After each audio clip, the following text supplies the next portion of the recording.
already 3 wins on the board. Lab has to take it. She shoots. She scores! Another miss for George Watt. That's his 5th. Closing man with his 3rd goal of the game. That's a hat trick. Well, Jim, I tell you, I have never seen someone run a mile faster than Diane Simon.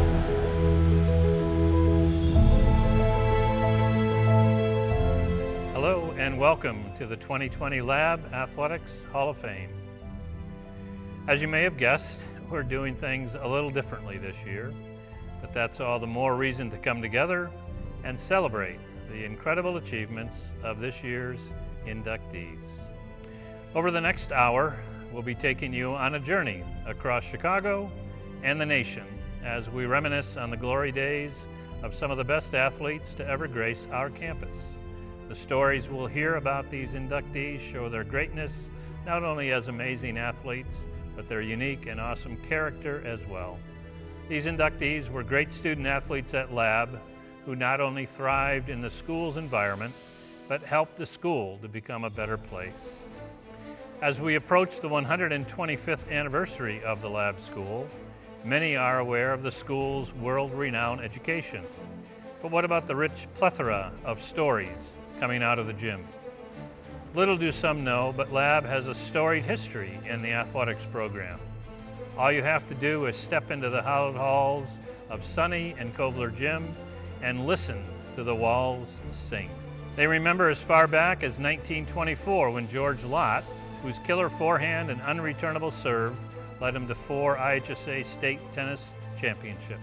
They'll take us to 1956, where John Davey, in this very sunny gym, was an unstoppable force on the glass and the go-to guy for big baskets down the stretch for the Maroons. All the way to 1982, we'll take a look at Arnie Duncan, the man in the middle who was a star for the Maroons and then went on to play D1 at Harvard and professionally in Australia. Oh, he was also the Secretary of Education under President Obama, but that was secondary to his basketball career, of course. The walls still sing of 1988, when Diane Simon became Lab's first individual IHSA state track and field champion, winning the 1,600-meter race with an unthinkable time of 5:08.95. They remember fondly 1992 as Chris Harper, whose blazing speed still earns him the school record for the 100 and 200-meter dash, dominated Chicago track and field with his unforgettable smile. In 1999, Andy Rosenband, the soccer magician, was an all-state soccer player at U-High, scoring 115 goals for the Maroons and winning IHSA All-State honors. He was later drafted by the Dallas Burn in the 2003 MLS draft. And finally, a decade later, Kovler and Sonny Gym were graced with the presence of Alexis Jenkins Moore, who lit up women's basketball like never before. She led the Maroons to an outstanding 24-4 record her junior year, and according to legendary Maroons official timer and faculty member Spike Wilson, she was one of the best players to ever play for the Maroons.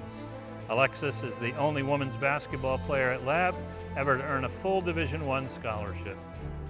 This building could tell you more, but they'll have to wait till next year. As of right now, it's time to learn a little bit more about these incredible athletes and humans. Thank you for joining us today, and without further ado, let's get to the show.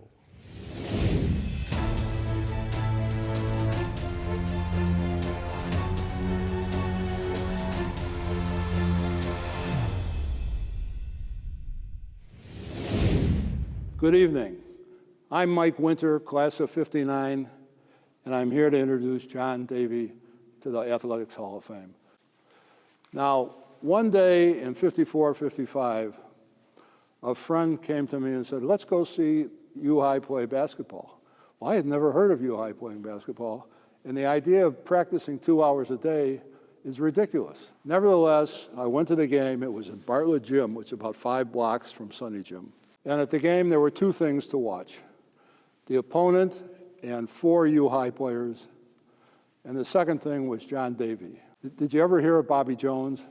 He was the greatest golfer of all time up to his years. Someone asked him what he thought of Jack Nicklaus. and he said, "He plays a game I am entirely unfamiliar with." Well, the same can be said of John Davy. Working hard, shooting, defense, ball handling, team leadership, winning, and courage. Every aspect of his game was advanced from the other players. Also, he was an extraordinary defensive player. Never let his man go past him, and he'd stop him or force him to the side. Shooting, John was a deadeye. He started with a set shot, and ultimately it became a jump shot. In those days, there weren't many jump shots in 1957. Now, in the 50s, U-High had only 2 years, freshman and sophomore. After that, you went to the college. However, athletically, you could still play for U-High in the 13-team private school league, which is what John did. His junior year, he led the league in scoring, kind of like Michael Jordan. And his senior year, he played with 4 players from U-High who had won the freshman-sophomore championship in the previous year. It was an excellent team, and it got to the finals of the league tournament. Now, the private school league in those days had 3 great players, John and 2 marvelous players from an unremembered Northside high school. In one league game, John and one of the 2 players guarded each other. John outscored him 39-5. John was also adept at mischief. Once, as a humble sophomore, minding my business, walking with a basketball inside Sonny Gym, John and 2 other big shot varsity players came at me. And all of a sudden, John screams at me in his loudest and sternest voice, "Hey, that's my ball!" You can be sure I threw him the ball and got out of there quickly. 2 astounding statistics in closing. John never missed a 3-point shot, and he never got called for a 24-second violation. It's a great and well-deserved honor for John to be in the Hall of Fame. Hats off to him. Let's go to Jimmy's. Well, thank you, Mike. I appreciate your remarks, and I would like to thank the committee for selecting me. I probably should have prepared some remarks, but since I never went to Ms. Helmskamp's class or never went to Ms. John's class prepared, why should I come here prepared? I was busy preparing for basketball. The sports programs at U-High were in an interesting transition during the period I was in school. World War II had ended. At that time, the gym had been taken over by the armed services. After that, the school had endured the change of the Hutchins College, which meant that the high school ended at 10th grade, and you got a 10th grade certificate at that point. Many of the people went on to the college, which started with an early entrant program, where you could go for 2 years there, 1 or 2 years, and get your high school degree, and then go through the regular college, or you could go straight through the college and get a college degree. As a result, many of the sports that were around U-High were actually handled over on the university's campus and were actually handled by university coaches. One of the first teams to start to make a comeback to U-High itself was the basketball team. And it started when Mr. Zarvis took over as coach of the Frost Soft basketball team on the first team I played on. Bill had been gym teacher, head of the department, but hadn't coached anything before, but he coached us that first year that I was a freshman. The second year, I had had a fairly good first year, so the second year, I got promoted to the degree that I got to play for the so-called varsity. And that was made up mainly of early entrance to the college. And so I played as if I was a sophomore playing with juniors and seniors. And the third year, I was actually done with 10th grade, and so I went to the college, and I played as a junior for the same high school team.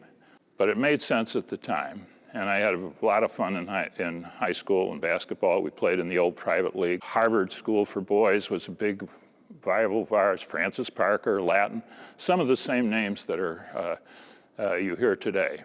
I had a wonderful career playing for the lab school, and I had many great friends on the teams and still keep track of many of them. I think sports are really important, and I think it's really important how they've grown. I've gotten to follow it, having had 2 daughters attend the lab school and have 3 grandchildren now attending the lab school. Almost all the memories are great memories for me. It turns out that there was one bad memory, and it took place right back here, when in a practice where my last year, I managed to get injured very seriously to my ankle in, of all things, a layup drill. The coach had told us we weren't trying hard, and that even though we were just in a layup drill, the people playing defense should really be aggressive and try and stop the person driving. Well, I got stopped, and my ankle did too. So as I stand here, I feel a little nervous that I may have a memory of that spot back there. Anyway, I'd like to thank everybody, for the people who were involved in selecting me, and I'd particularly, again, like to thank all the teammates that I had, and loud ring the cheers. Keep those banners waving. Very good. Thanks, Mike, and congratulations, John. I'd like to pass it on to our next presenter and welcome John Rogers.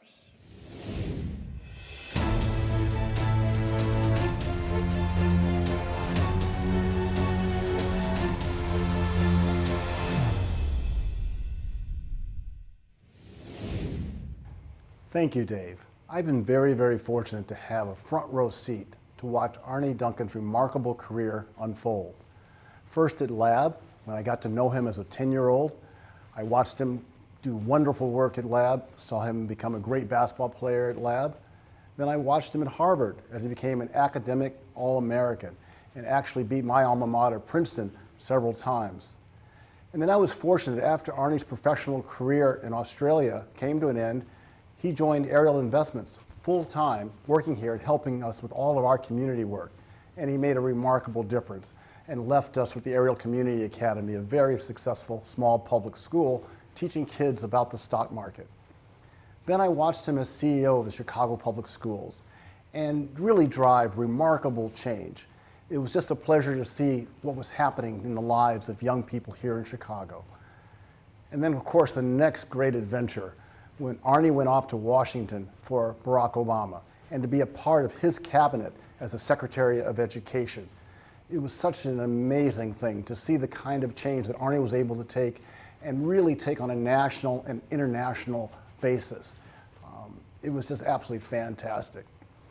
And then when Arnie came back home and joined CRED, and the kind of work that he's been doing there to make sure that he's giving young people, young African Americans, basically between the ages of 18 to 24, be able to get on the right career paths and be able to see their careers have the kind of opportunity they deserve. As often Arnie says, we're not giving these kids a second chance, we're giving them a first chance to fully participate in our capitalist democracy and stay out of the gang life. As someone who loved basketball like Arnie did, my old coach, Pete Carrill, had an enormous impact on me. I know coaches have had a great impact on Arnie's life. But one of the things that Coach Carrill used to always say, that the way you played really revealed your character. It revealed what kind of person you were. And as I watched Arnie's basketball career develop, several things showed up very, very clearly. First and foremost, Arnie was the ultimate teammate. He was that humble person, always thinking about ways to help others look better. He was always sharing the ball. He always thought about ways he could make others succeed on the court. And he was somebody who always, whenever he saw something successful happen, he made sure he shared the credit with everyone, which is so important, not only on the court, but in life and when you're running organizations. That ability to help your teammates succeed and then humbly share all the success together. Secondly, Arnie was always the hardest worker. You always saw him in the gym, always staying late, getting there early, getting his shots in. He always outworked everyone. You'd see him in the gym also lifting weights, getting stronger, getting prepared to play. And then finally, when he was a young person, you would drive around Chicago, you'd see Arnie out in the playgrounds, playing against the best players wherever they were throughout Chicagoland. He just simply loved to play, and he worked at it and worked at it and worked at it, and made himself into a great player through that hard work. Because as many of us know, Arnie was not the fastest player, he wasn't jumping the highest, but he made himself into a great player by his hard work. And whatever he got into government or what he was doing after he left lab school and after he left Harvard, he always outworked everyone. And then finally, Arnie is someone who has immense courage. He's someone that I've watched play with a broken nose, broken wrists, stress fractures in his legs, playing in enormous heat in 3-on-3 tournaments around the country.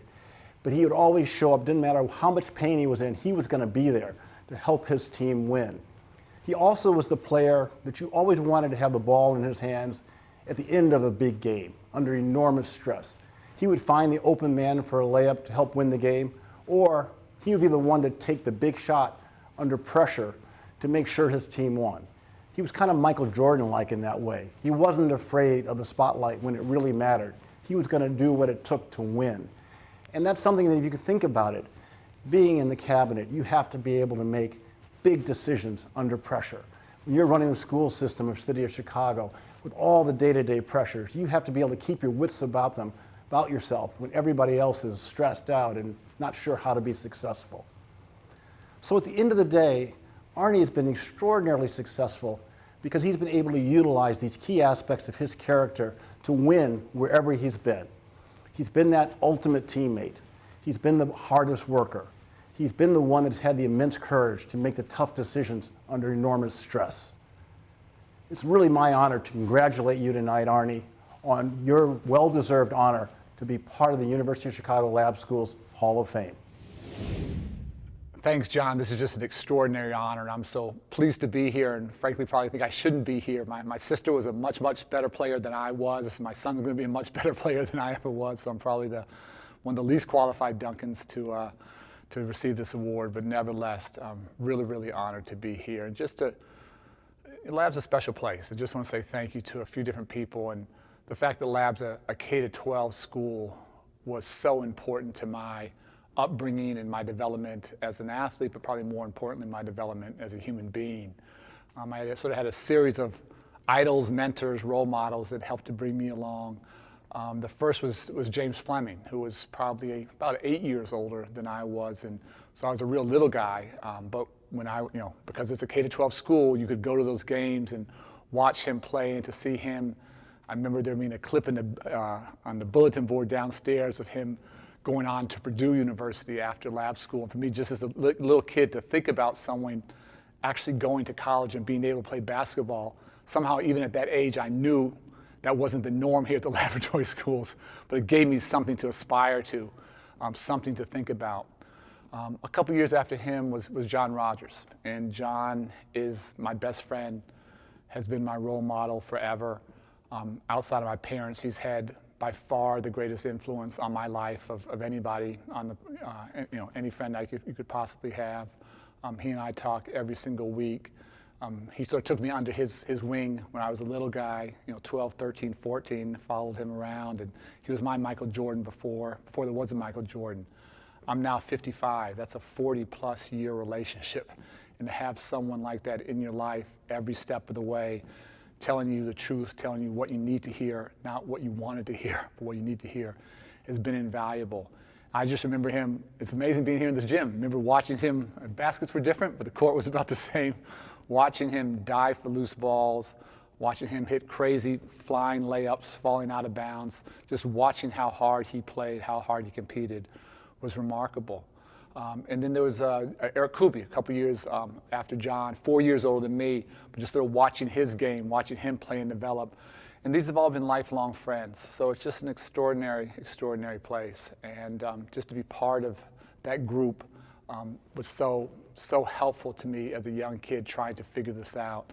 When I started to try and play in some of the better leagues, I didn't have a license. James Fleming would come and pick me up every day and take me to the games, and playing against the best college players, the pro players back here in Chicago in the summers.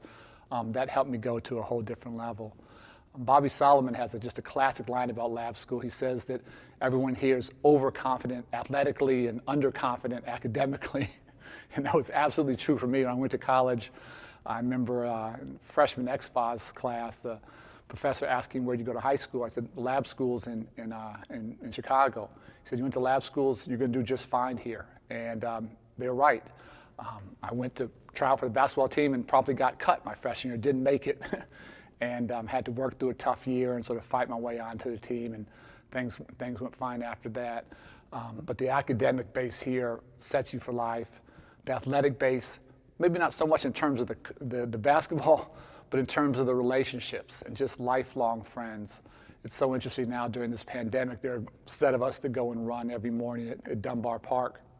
Two of the guys that run are Kwame Raoul and Carl Jenkins. Both weren't just classmates of mine here at Lab School, they were teammates here on our basketball team. And to be able to develop those kinds of friendships that, again, will last forever is just an unbelievable gift. The final thing I'll say is that the reason my wife and I moved back here, she worked at Lab for many years. Our kids were lucky enough to go here. My son's here playing ball now. The reason we're here is because Lab School in Hyde Park is just such an extraordinary place. And I don't have to say that to anybody in this tape, but just to let folks know how unbelievably lucky I feel to have Hyde Park and Lab School be just central core to my life ever since I was a kindergartner here and my dad was a professor at the university. This place teaches you how to think, teaches you how to be a teammate, teaches you not just to value diversity, but to embrace diversity, to thrive in diversity, to want that. And now more than ever, I appreciate what this school and what this community does for all of us. Thank you so much. This is just an extraordinary honor, and I feel so lucky to be able to receive it. Thanks, John, and congratulations, Arnie. I'll send it on to our next presenter, Odari Weathers.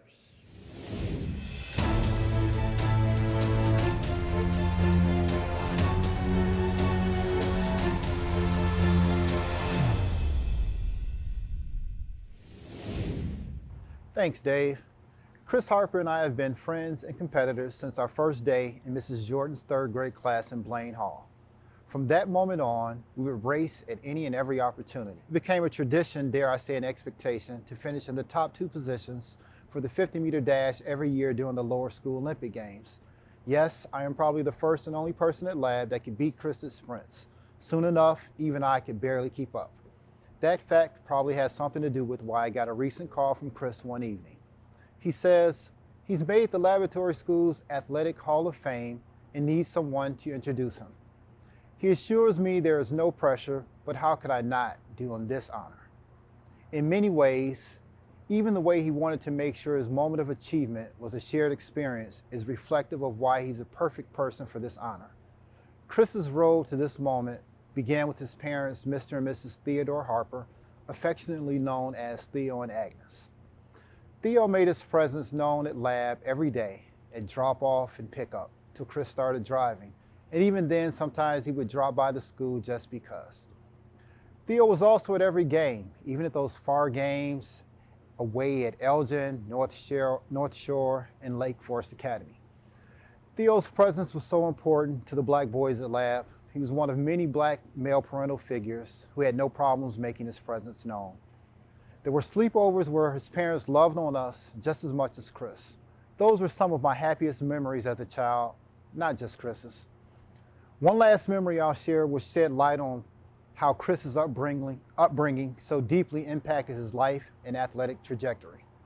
Another 1990 citywide Chicago track standout named Chris Ellis, rest in peace, attended Chicago Vocational High School, a perennial CPS powerhouse at the time, and ran the 800. Unbeknownst to most, he had the unimaginable experience of being abandoned by his mother in high school, leaving him without a home or stability until the summer of his senior year, when tonight's inductee, then teenage, Chris Harper asked his parents if Ellis could live with them. Of course, Mr. and Mrs. Harper agreed. They provided everything for both Chris's to succeed. This served as a turning point in Chris's life. It marked the foundational ability for him to compete in life just as well as any sport, and that he did. It is now commonplace to hear about multi-sport professional athletes, but this is an era when a name like Deion Sanders was a novelty. In Chris's athleticism, we could see Jimmy Butler's basketball toughness, Bo Jackson's strength, Rickey Henderson's baseball acumen and power, Pele's soccer agility, and Carl Lewis's speed. He also had the Mamba drive and relentless mentality. In the 1990s at Lab, we had an opportunity to watch him simultaneously dominate in 4 sports: basketball, baseball, soccer, track and field. This is certainly a feat in the ISL, but Chris turned heads throughout the city and state, which is no small accomplishment in a great sports city like Chicago. Looking back, our class had five athletes that went on to become NCAA Division I athletes, a rarity for the lab schools at the time. All of us agreed that Chris's drive and competitive nature was felt in every sport. The sport nor your gender impacted Chris's desire to compete and win. Our classmate, Dr. Nanya Fiakpui, a standout athlete in her own right, shared, "Chris has a competitive spirit that I had the pleasure of challenging from an early age, whether it was racing from Sunny Jim or facing off with him on the pitcher's mound. Trash talking aside, Chris treated me with respect as an athlete and worthy competitor and never implied that I was less than because I was a girl." Another classmate, Matt Tuttle, says Chris's speed was so exceptional, it took a lot of work to learn how to control the soccer ball while moving so fast. Once he figured it out, he had a 50-plus goal-scoring season, which resulted in him being named to the All-State team and ISL Player of the Year. After lab, Chris went to Penn and focused on track and field. While there, he won 12 Ivy League championships, and he's one of 10 people in the Ivy Track League history to ever win a race all 4 years.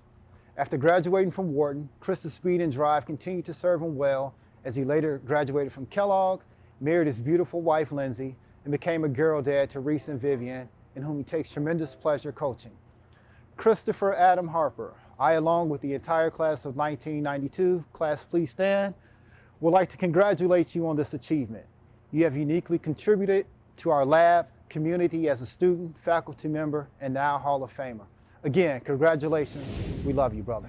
Thank you so much for allowing me this opportunity to speak to you all about how grateful and thankful I am for this honor. How about that? I get inducted into the Athletics Hall of Fame. This is very exciting, a special moment for me and my family. I want to take a moment to thank the committee, the care and the thoughtfulness, and really the love that you put into this process was a gift to participate in and to be a part of. And I'm so thankful for you thinking of me and for inducting me into Lab School's Hall of Fame. Thank you. I am holding a scrapbook. This is what my dad would do after every game, after every article that came into the paper. He would scrapbook it.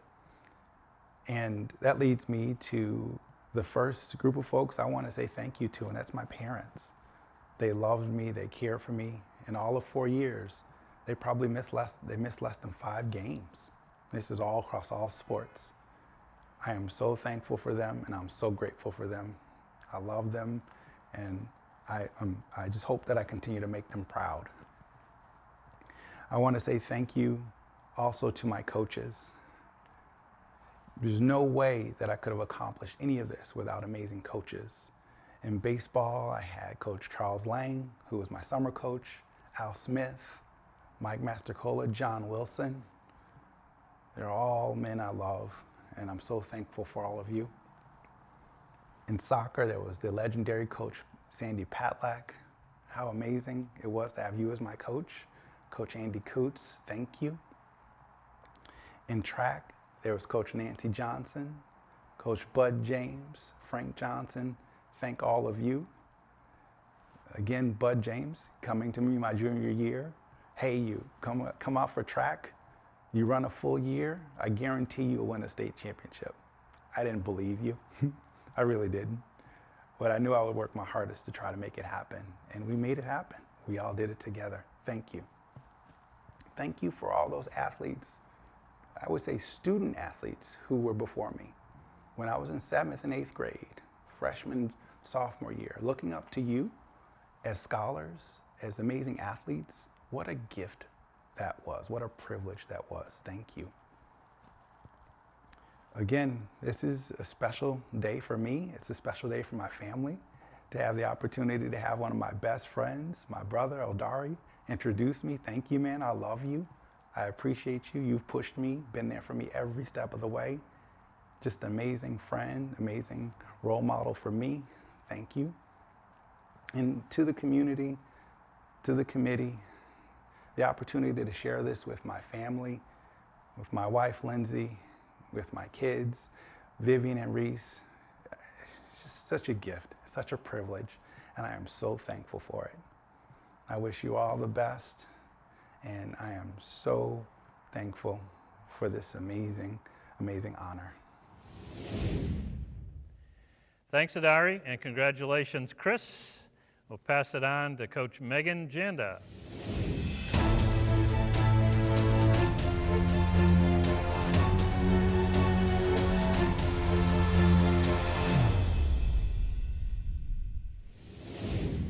Thanks, Dave. I've heard Alexis described by fans, players, and coaches alike as one of the most entertaining and talented basketball players we've ever seen at Lab. But from her perspective, it was never the Alexis show.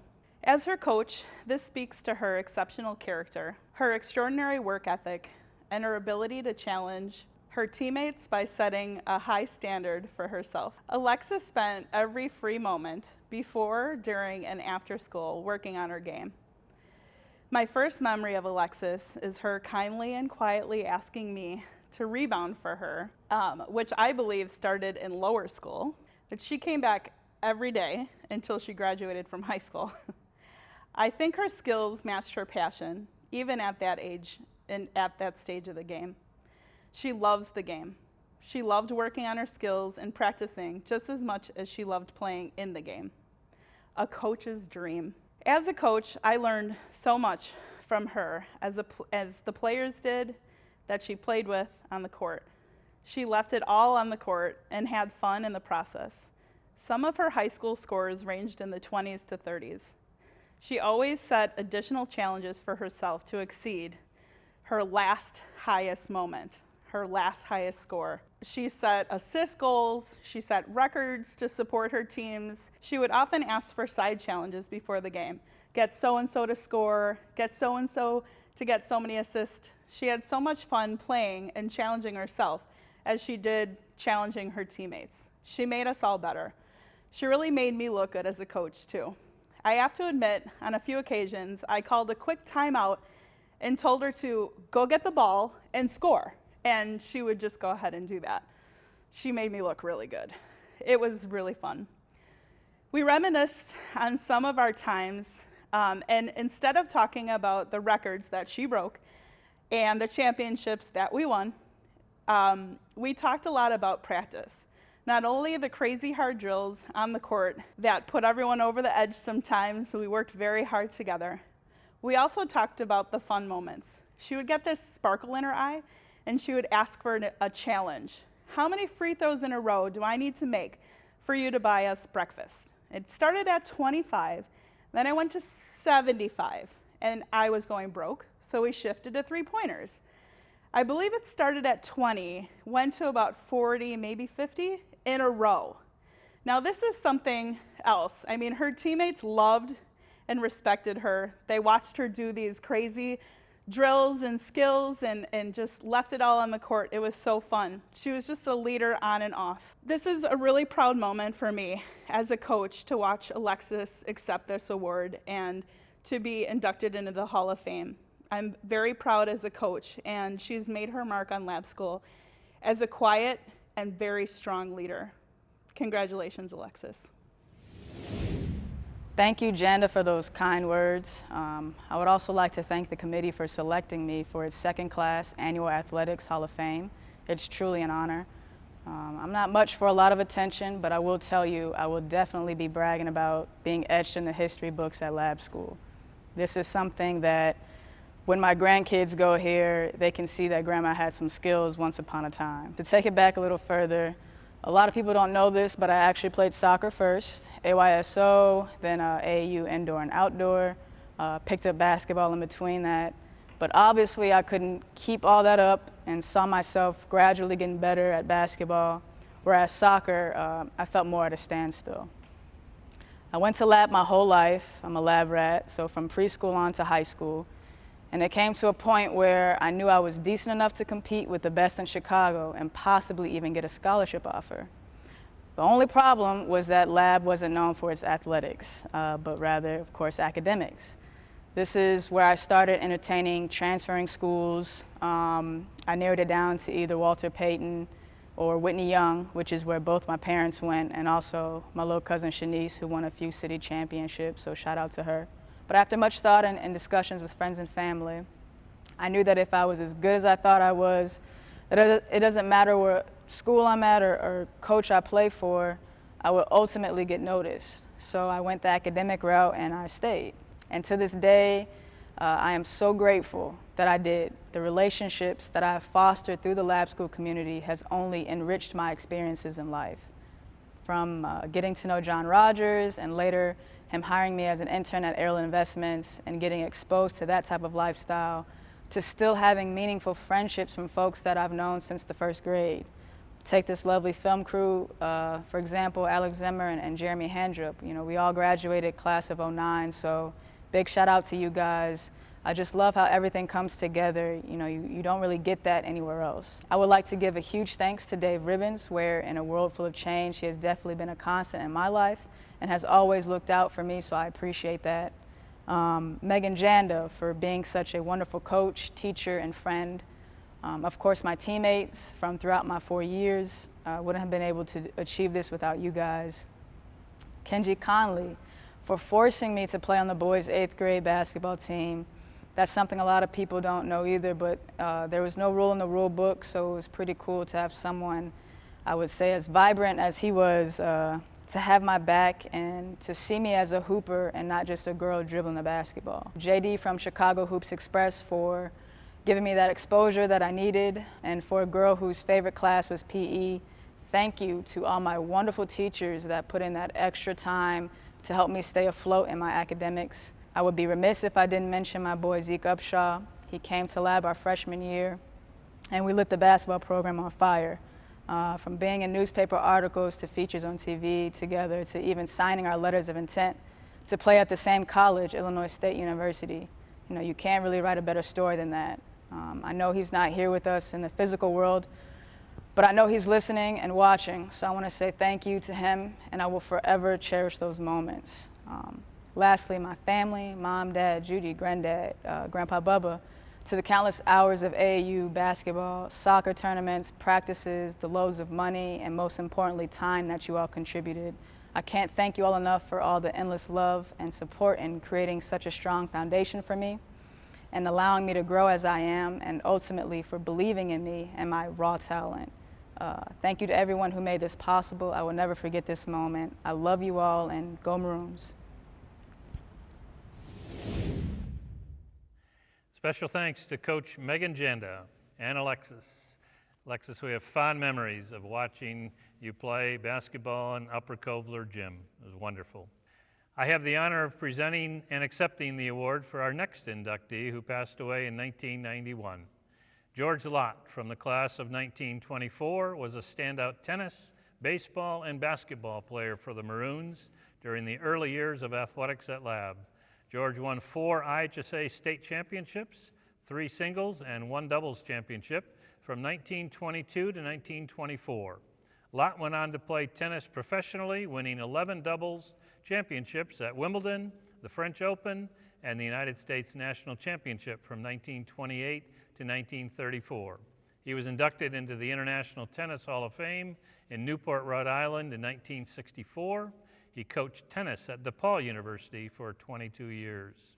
The 1924 Midway said this about George Lott: "Victories come crowding to George in every form.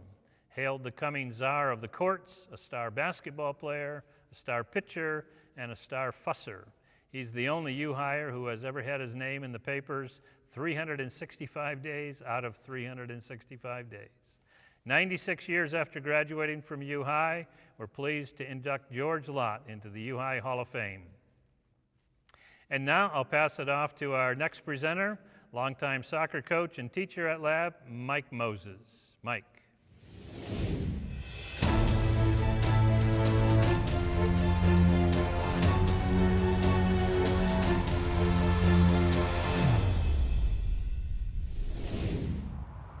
Thanks, Dave. Congratulations to all the recipients tonight. My name is Mike Moses, and I'm honored to present Andy Rosenband, class of '99, as an inductee to the 2020 class of the University High School Athletics Hall of Fame. I was Andy's soccer coach for all 4 years of his career at U-High. As you can see on Andy's resume, he was a prolific player earning numerous awards. I could talk about each accolade, but this speech is time sensitive. I'll mention one particular award which is extremely hard to achieve, which is the Illinois High School Soccer Coaches Association's All-State Award. To provide some context, U-High was grouped with many larger schools in each of the voting regions. Andy's talent and statistics were overwhelmingly recognized by the coaches to put him into this prestigious all-state group. I remember distinctly one of the coaches saying, quote, "How can I get Andy to transfer to our school?" I said no. From that point on, Andy helped to keep U-High on the Chicago area soccer map. My fondest memories of Andy's playing days were right here on the lower midway. As you can see in the background, the field looks pretty good now, but it was not that way back when Andy was doing all of his stuff on this beautiful field. This field became his soccer playground. He flourished on the 8th grade team, and the Independent School League opponents already knew how special he was going to be as he transitioned to U-High. The lower midway posed many challenges. The lack of a sideline due to this hill to my right, manhole covers on both sides, glass bottles, the blistering sun making the field rock hard, and the fall rains turning the pitch into a muddy mess of puddles. That time of the year, the field became known as the Swamp. And don't forget, there was an opponent trying their best to notch a victory. Andy navigated all of this with such adept skill that you would think the Midway was like Jackman Field is today. Andy never lacked for having a competitive fire. Andy was always well represented by his parents perched on the top of the hill, giving support to all. They never missed a game, home or away. You could tell right away knowing what type of person Andy would become based on the excellent example his parents set for him. They were also an influence on me for the classy way they carried themselves. Back to Andy. He was a captain and led not only by his play on the field, but motivated his teammates to always strive to excel at the highest level. He would take constructive criticism well and understood how to achieve his goals, pun intended, as well as the team's. He would always win graciously and lose with dignity. After setting goal-scoring records at U-High and earning notoriety as one of the best players in the state, it was clear Andy was on a path to greater soccer achievements. We lost touch during his college days, but I would continue to watch the box scores from his college matches. We reconnected during his professional career with the MLS Dallas Burn, MLS Chicago Fire, and the MISL Chicago Storm. After searching through some archival material on Andy's professional career, I stumbled on a short news story from April 5th, 2009, when he was with the indoor team, the Storm. In the season finale against the Milwaukee Wave at the Sears Center, the article stated, quote, "Andy Rosenband put the Storm on top 2-0, getting loose at the back post and depositing Will Klutzian's nice feed," unquote. I'm guessing Andy remembers the outcome was a disappointing 20-5 defeat. This quote sums up his playing prowess. He would get loose with or without the ball and find a way to score. Andy is a great role model for future U-High soccer players and continues to score goals in life. Congratulations to my friend Andy Rosenband, and thank you. Thanks, Coach Moses, for those kind words. Firstly, I just want to say how proud and honored I am to be part of the 2020 Hall of Fame. Congrats to all the other inductees. It's a pretty impressive list when you look top to bottom. And from a personal standpoint, it's very cool for me to be going at the same time as Chris Harper. You know, growing up at Lab, you heard about what a great athlete and what a great competitor he was. And you know, we got to know each other a little bit while we were both back at school coaching. And I want to thank my head coach and friend, Mike Moses, for all the support and knowledge he's provided throughout the years. I don't think it's truly understood how challenging Mike's job was as coach of the men's soccer program here at Lab. During my time, I was the only student athlete that played soccer outside of the fall season. Most of my teammates were either basketball or baseball players, really just looking to keep in shape in the off season, get ready for their prospective seasons. So Mike was able to get the most out of every player, get them to buy into kind of what we were doing, And that really helped bring the team together quickly, and one of the main reasons I think we were successful. I also want to take this time to mention David Ribbons and the impact he's had on the athletics program. I'm standing in front of Jackman Field right now and just looking at this amazing facility, and such a long cry from the Midway where I used to play, and you had to run down a steep hill to take a corner and you just tried not to trip. David's just done an amazing job here at Lab, and to think in 20 years with Mike Moses' years of service and now in the hands of Coach Potter that Lab would be state champions is just an unbelievable accomplishment, and a huge congratulations to everyone involved. I obviously want to thank my parents and brothers for their never-ending support. I can probably count on both hands the amount of times my parents missed a game throughout my career. And as a kid, I remember the many morning trips to play games all over the Midwest, at 4 a.m. leaving the house, and my parents schlepping me back and forth, and always did it with a smile and never complained. And their support continued into college, and when I eventually turned pro, and they were able to travel to see me play in Holland and Germany and Brazil and Israel, to name a few, and having them there was just such an amazing feeling, and I love you guys. After Lab, I received a scholarship to Wake Forest University. As a freshman, was part of the team that was ranked #1 in the country for most of that season. We eventually ended up losing in the quarterfinals, but it was a historic season for Wake. After my sophomore year, I ended up transferring to Ohio State, but it proved to be the right decision. I went on to become an All-Big Ten player, and was the first player in the history of Ohio State to be drafted to the MLS. I signed a contract for the Dallas Burn in 2003 for my rookie season. And then over the course of the next 7 years, I was fortunate to continue my career playing for different teams throughout the country, and had some memories that I'll never forget. Some of the highlights include playing for my hometown team and the team I grew up rooting for, the Chicago Fire, and then representing my country as a member of the U.S. Futsal National Team during the 2008 World Cup in Brazil. And then the following year, I was able to serve as captain of the U.S. team during the 2009 Maccabi Games in Israel. I wanted to quickly just share 2 stories during my career that tie back to Lab that are special to me. In 2006, when I was playing for the Fire, got in touch with Coach Moses and Dave Ribbons, and had the opportunity to come back to Lab and coach the JV team with Tom Piani. And just being with the kids and seeing how far they've progressed and the program has progressed, it was really inspiring. And I just wanted to be able to provide as much knowledge and experience as I could, just to help the kids get better and let them know that you can be successful here at Lab as an athlete.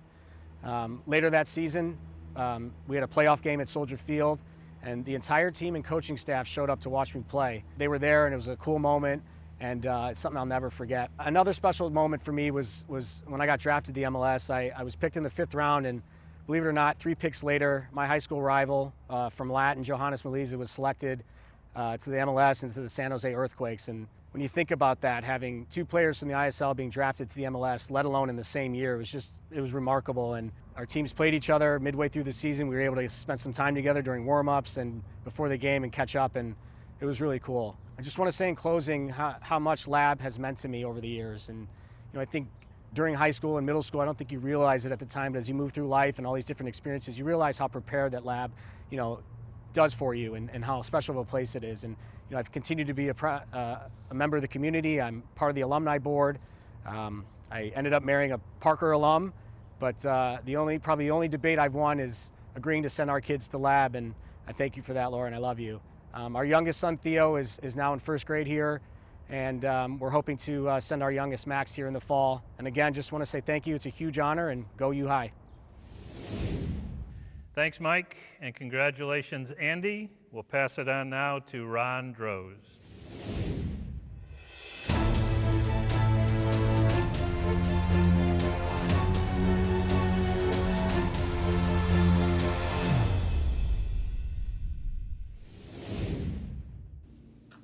Good evening, everyone.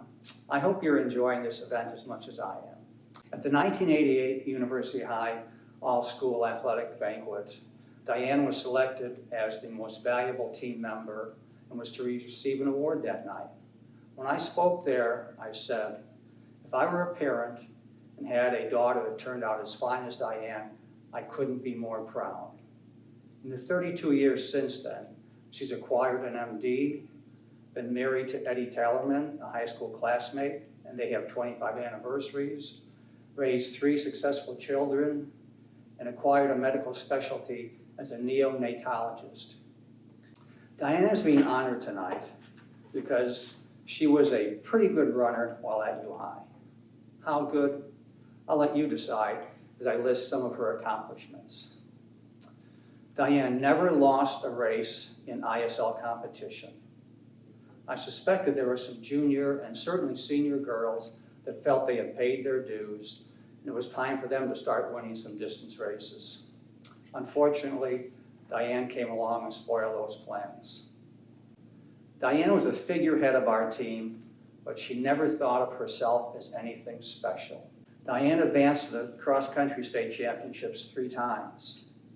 At the state district meet, which is where one qualifies to advance to state, in 1986 through 88, Diane ran the 16 and 3200.